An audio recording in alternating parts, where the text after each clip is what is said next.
সন্ধ্যা নামলেই গ্রামের শেষ মাথার পুরনো বাড়িটা যেন কেমন গা ছমছম করত। লোকে বলতো, ওটা ভূতের বাড়ি। কেউ কখনো ওই বাড়ির ধারে কাছে যায় না। তবে টুকাই ছিল একদম ভিন্নরকম ছেলে, ভয় তার ডিকশনারিতেই নেই। একদিন স্কুল থেকে ফিরে টুকাই দেখল, তার বাড়ির চৌকাঠে পড়ে আছে একটা পুরনো খাম। ভাবতে ভাবতেই সে ঠিক করল, রাতেই যাবে ভূতের বাড়িতে। রাতে টুকাই একটা টর্চ আর বিস্কুটের প্যাকেট নিয়ে বের হলো।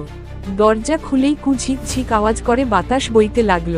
ভেতরে গিয়ে সে দেখল, ঘরের এক কোণে একটা ছোট্ট টেবিল, তার ওপরে রাখা সাদা কাপড় পরা ছোট্ট একটা ছায়া। টুকাই জিজ্ঞেস করল, তুমি কি ভূতু? ছায়া মাথা নেড়ে বলল, হ্যাঁ, আমি ভূতু।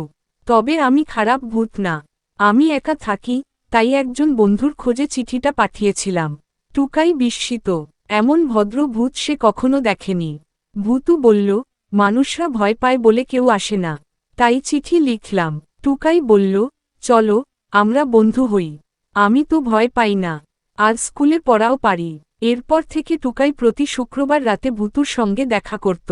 ওরা গল্প করত, খেলত, আর ভূতের পুরনো বই থেকে নানা রহস্য পড়ত। একদিন টুকাই ভূতুকে বলল, চলো, তুমি আমার সবার সঙ্গে পরিচিত হও। গ্রামের মেলায় টুকাই ভূতুকে সবার সামনে আনে। ভূতু লাজুকভাবে হাসে, আর বলে, আমি শুধু বন্ধু খুঁজছিলাম। গ্রামের মানুষ বুঝতে পারল, সব ভূত ভয়ঙ্কর হয় না। এরপর থেকে ভূতের বাড়িটা হয়ে গেল ভূতু আর টুকাইয়ের বন্ধু ভবন। সেখানে সবাই খেলতে যেত, গল্প শুনত, আর শিখত ভয়ের সঙ্গে বন্ধুত্ব করা যায়। এরকম ভিডিও পেতে চ্যানেলটা সাবস্ক্রাইব করতে ভুলবেন না।